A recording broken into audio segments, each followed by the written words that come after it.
Oh, right. I figured I'd do a live stream a little bit earlier today, as I have things going on later tonight. Not only that, but I also have the house to myself, and so while I've got the peace and quiet, I figured why not take advantage of it. Well, I got a special treat for you guys today. I hope. I've got two desktops to show you guys today.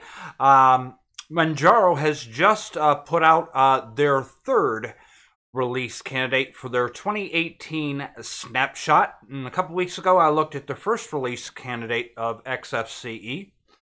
And today, I figured I'd have a look at both Gnome and KDE.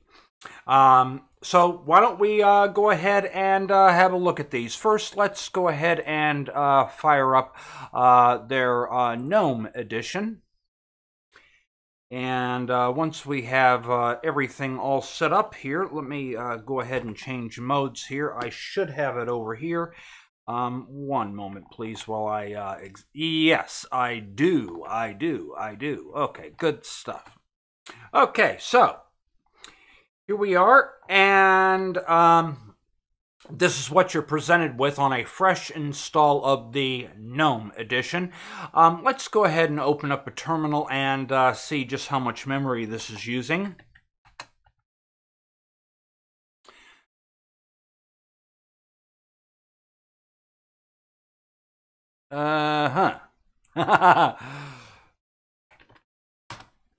Okay, this is using 508 megs of RAM. Not too bad. All right. And this is Gnome Shell. Now, we're going to remember that. I'm going to write down, better yet, I better write that down. So we got 508, because I'm interested in seeing how much KDE is using. All right, so let's go ahead and close this up. All right, and it looks like Gnome is now one of their major desktop releases. So your choices are XFCE, KDE, and Gnome Shell. And a lot of people seem to like this. I know my buddy Matthew Moore, he's determined that he likes Gnome Shell. And a lot of distributions seemed to have adopted that. In the upper right on the screen here, you have quick access to your network, your power preferences, and your session menu. Also, you have options for running the Manjaro settings right here. And then, of course, a quick launch to PEMIC, which is their front end for their package manager. And it looks like there's an update on this already. They must have just pushed something. Let's have a look and see what this is. It looks like Firefox is just updated. All right, for those of you who are already using Manjaro as a daily driver, you're already using the latest release right now. All right, now, I have never looked at this desktop, the Gnome version, before, at least not that I'm aware of anyway. So I have no idea what this is bringing to the table, so you're going to be experiencing this with me at the same exact time that I do. Let's run check now on the updates. Is this even going to open now for me? Okay, let's click Open Package Manager. All right, here we go, and it looks like a familiar look and feel to this. I really like what they did with the PEMIC Package Manager. It's starting to look more like a software center now. What's really nice is you can right-click on an item and get details on it. It tells you what dependencies and that sort of thing. And I just like the overall look and feel of it. Now you have icons with the software and a description. And also what's kind of cool is I like how it has categories here. For instance, you know, you can look at the different groups for items that you can install. Okay? Also, you can look at the different repositories, the core, extra, community, or multi-lib. And you're installed, this will show you where you may have orphaned packages installed. Okay, and it doesn't look like this has any, obviously it wouldn't. But let's say you installed a package, okay, let's say you installed a Blender or something like that, and you decided that it didn't suit your needs, so you uninstall Blender and then you have some packages that are still remaining in the system, well, the orphans area would tell you what those packages are so that you can remove them if you decide you didn't need them. Also, it gives you a listing of foreign packages, and foreign packages are packages that you built yourself from the AUR, either using this installer or using the command line. All right, let's go ahead and close this.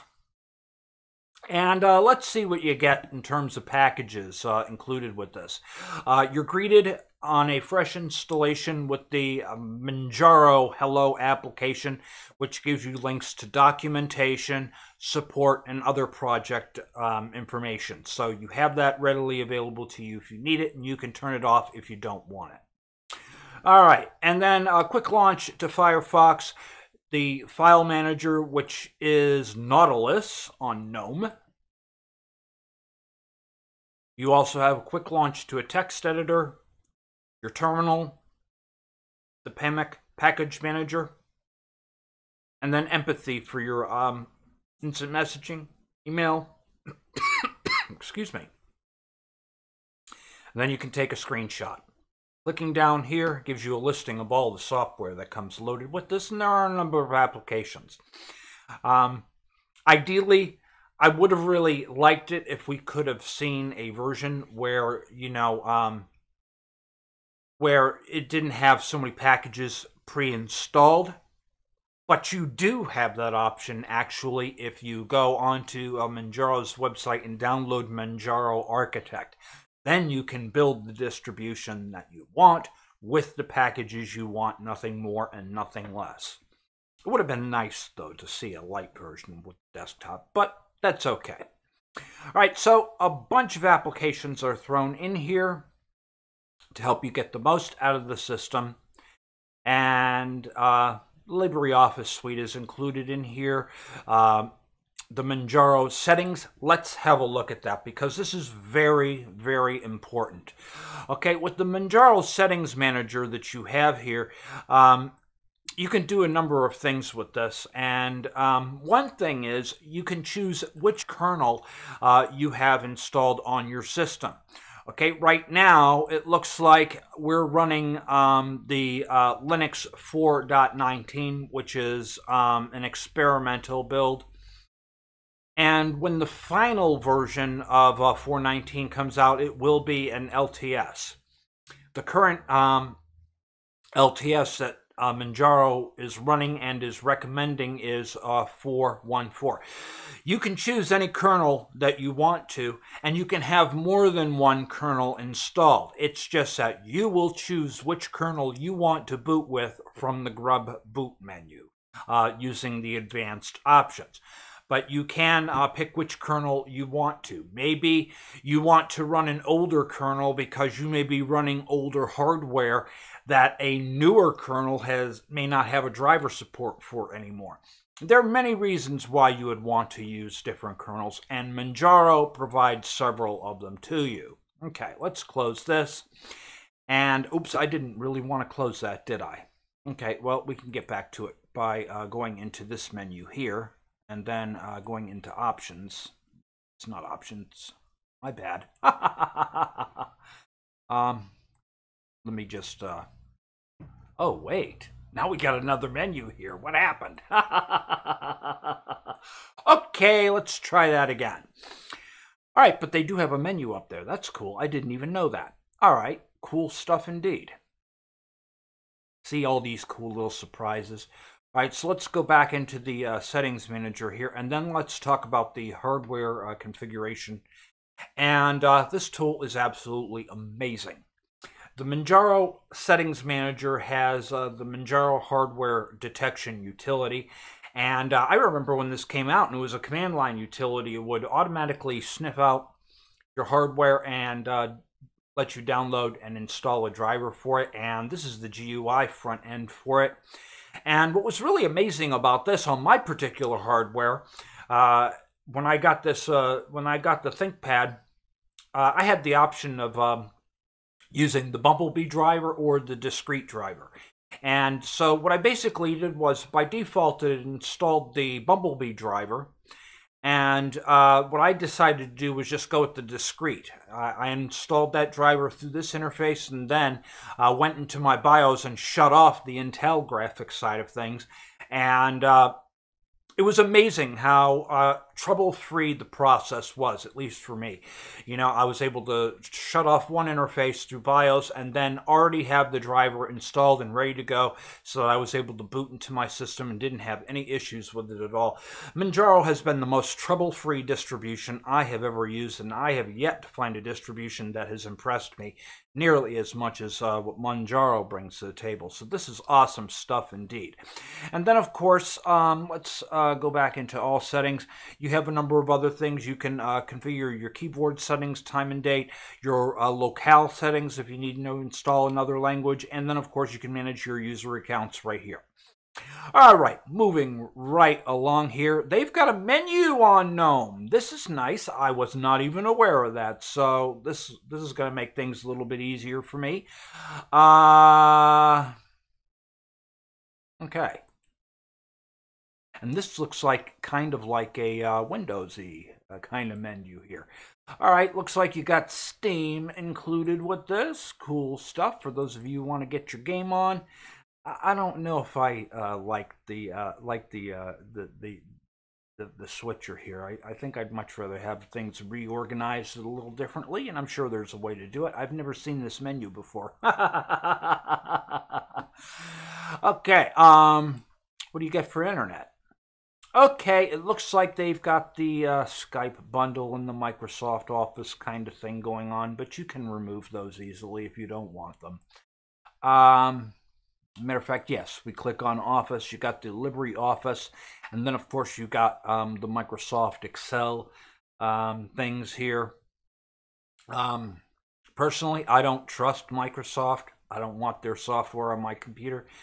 But they have their reasoning for including this, and so for those of you who really need this type of software, well, it's here for you if you want it. But personally, I'm on the side of download and install Manjaro Architect and build your Manjaro the way you want it, right? Really not a fan of the Gnome desktop either. I'm just curious though, if we do go into settings here, is there a quick launch to settings here? Okay, I thought there would be.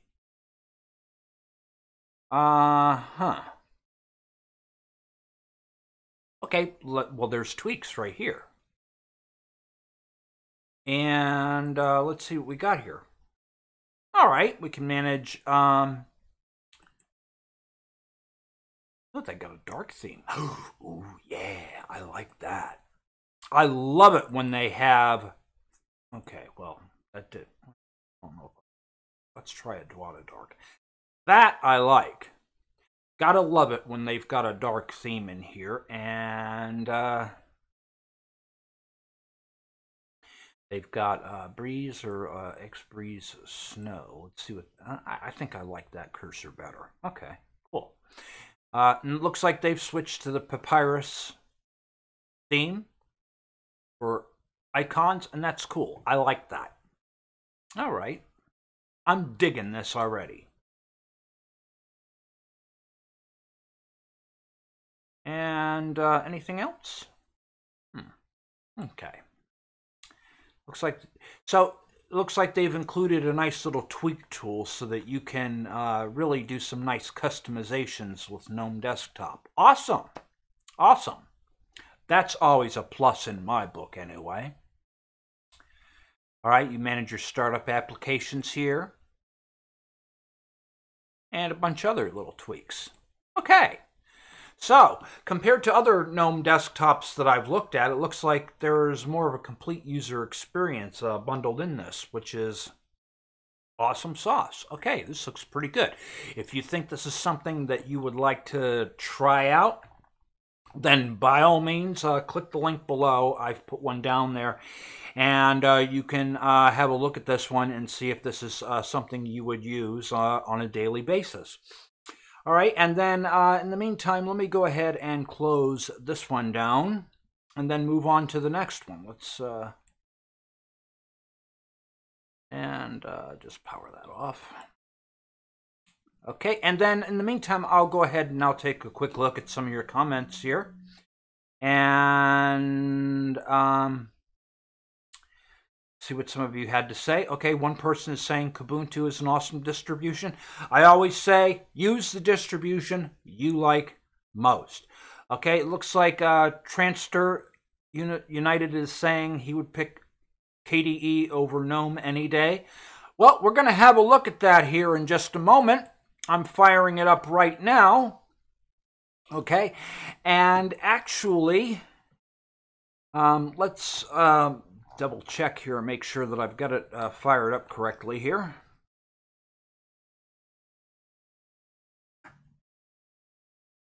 Okay, you should be seeing it here now, and if I open up a terminal, let's see how much this one's using. This is using 474 megs on a fresh boot up, whereas Gnome used 508. Wow, gotta love that.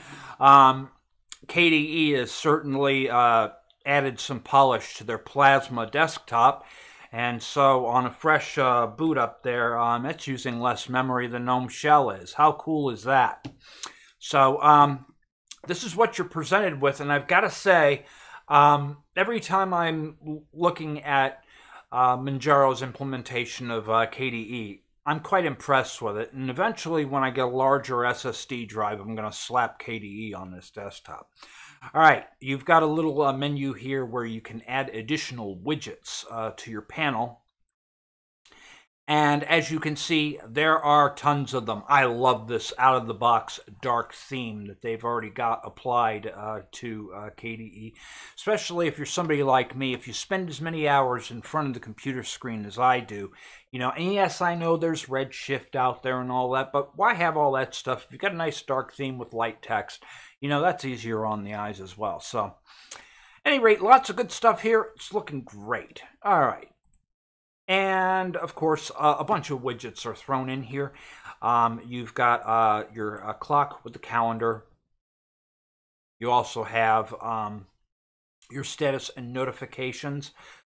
You have your volume control and other applications. And I love how all of this is just knit seamlessly together here. Your updates.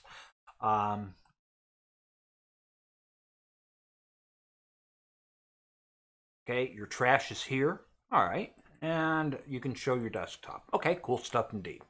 All right, and as with the Gnome, you've got the Manjaro hello to greet you with documentation, support, and other project informations upon first launching it. Okay, cashew menu here also lets you add additional widgets and all kinds of fun stuff to your desktop. Personally, I like an empty desktop. I don't want anything on my desktop. Everything's on the panel. And so when it comes time for me to run KDE, I'm going to actually get rid of this ridiculous button so I can have nothing on my desktop but the applications that I have running and then have everything on my panel where it belongs, right? Quick launch to Firefox, Dolphin File Manager. And okay, that looks kind of cool. And then 2 desktops to switch from, and then, of course, that ridiculous KDE menu that I've always hated. But we can right-click on that, select alternatives. You can go for a dashboard kind of appearance like this. That looks kind of slick, you know, and mouse over the item that's of interest. And, yeah, so if you want to get your office on, you know, you can just click the category, and, yeah, that's kind of cool. Not really my thing, though. Let's just go with the standard menu on this. And I'm just going to go with the standard application menu.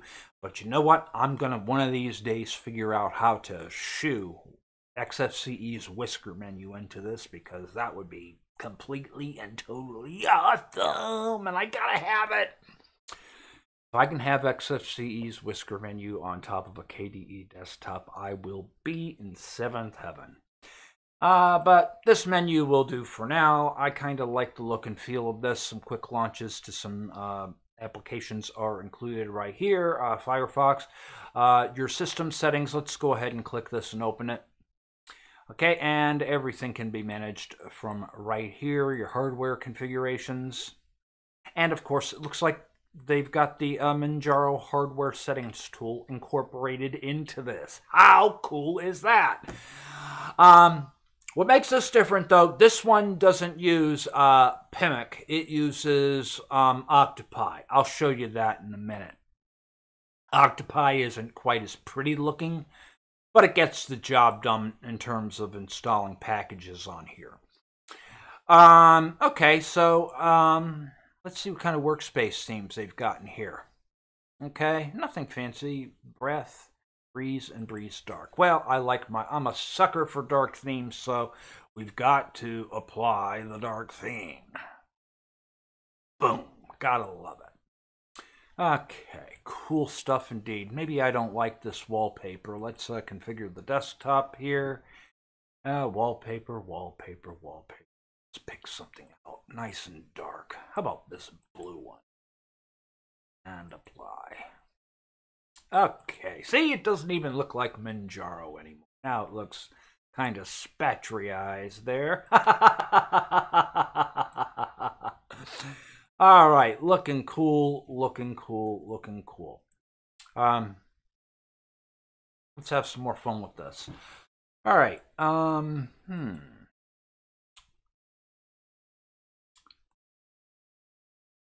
to open up their package manager, and this is Octopi. All right, and this does everything that PMIC does, it's just that it's laid out a little bit differently. And it's, I know I've done those Octopi versus PMIC, you know, in package manager kind of things. Basically, these are just front ends to Pacman, which is the package manager. And they both have their, you know, they're both awesome. So it doesn't matter which one you have. Pretty much they do the same things. If you want to install packages from the Arch user repository using these front ends, you can do that. Although it's not officially supported, you can do that if you wish, though. And basically, what's really nice about these is you'll pretty much be able to use this distribution without ever having to open a terminal, at least most of the time. Every now and then, though, I've run into the issue where sometimes an update wouldn't complete using these GUI front ends, and sometimes I just had to open up a terminal and just run Pacman tac capital SYYU, and the update would run. I've had that issue on rare occurrences, but certainly not a deal breaker. So at any rate, you have all your groups and everything, just like we saw in the other one. And I imagine that I haven't looked at this in ages, so I'm not even going to be able to find the orphaned packages and that sort of thing. But essentially, these do the same exact thing. If I were running Manjaro KDE, I'd probably immediately install the PMIC, although this one uses Qt, which is why this is bundled in, whereas the PMIC front end for Pacman is using GTK. So pretty much those are the differences anyway. All right, let's go ahead and have a look at some of your comments, and then maybe I can answer some questions on this. And okay, GB2 says, I agreed this desktop menu on the top right or left is unnecessary. Okay, luckily you can remove it. And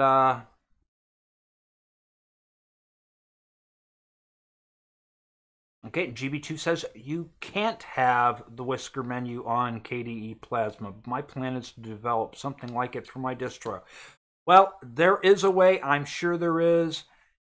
And Ringo, good to see you in the house. Okay, Octopi is an ALMP front end these days. Okay, cool. I did not know that. See, this is what happens when I miss out on important staff meetings, kids. So it's always good. And Ringo is one of our resident Manjaro Geniuses. He's very active on the Manjaro forums. I haven't been on the Manjaro forums in ages, except as a lurker. And maybe I should drop in sometime and say hi. But all I've got to say is Manjaro keeps bringing excellence to the table, and that's the point I'm trying to drive home here. And I realized that I used a Gnome shell versus KDE in the verbiage on the screen, but the reality of it is, I think you guys should download both of these and try them out and see which one you like the best. You know, there are three main desktops: XFCE, Gnome Shell, and KDE are all excellent desktops, and they are complete operating systems, but different desktops for different needs. You know, some people are going to, you know, be able to do a lot more with KDE than some others. Some people want to have a distraction-free desktop, and Gnome Shell can be an excellent option for people who want to have a distraction-free interface. And for people like me, well, I like lightweight and fast, and so XFCE was the choice for me, and I just love the customization options. So there's awesome stuff. And Matthew says to tell them to fix the booting issue on older Hewlett-Packard computers. Did you hear that? Did you? Did you? I want you to fix that last week. There, did I do that good enough for you, Matthew? And that is a point that needs to be brought up, because while I have personally had excellent experience running Manjaro on most hardware that I've run it on, Matthew, on the other hand, has had issues running it on, I think, almost all of his computers. He's just not able to run this. And so I imagine some legacy hardware is going to have issues with this. You're probably going to want to run something a little bit more modern. Let's see what else we have here.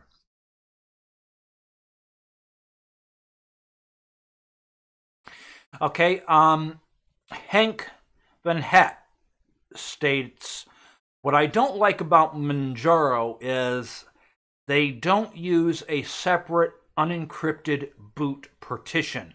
It makes booting with encryption super slow. Okay, I think you must manually set that up yourself with Lux encryption. I think you have to set that up separately. Now, personally, I don't use encryption because, you know, hard drive encryption, because I really don't feel I have anything worth hiding anyway. I can understand that there is a legitimate need for it, yes, but I don't feel that it's applicable for my personal needs. But there is definitely a need for that out there. So, yeah, they need to work on ways to make that more optimal.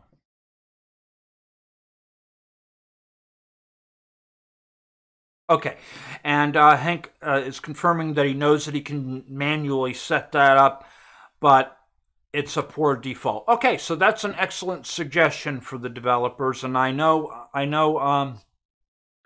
that the Manjaro team does take interest when I put these videos up. So this is some good feedback, and this is one reason why I wanted to do a live stream this time around, because, you know, it's good to get people's feedback and that sort of thing, because, you know, we know that this is an awesome OS, but we want them to make it even better. So good stuff indeed. And Matthew says it's mostly just the HP Delta Charlie 7800.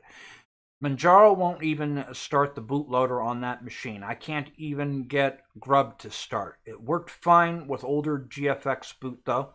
Okay, and I've also had an issue with Manjaro on Dell netbook computers, where I had to run a command line. Through Grub in order to get it to boot because of a backlighting issue. And I think if you search the Manjaro forums, they have it addressed there.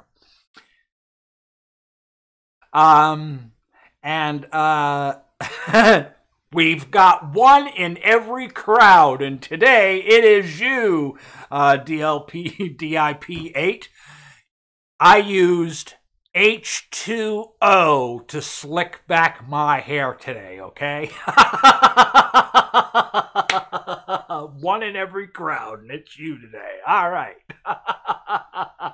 All right, so we've had an opportunity to look at two awesome builds today. We looked at the release candidate 3 of the 2018 snapshot of Manjaro, and both Gnome and KDE look awesome.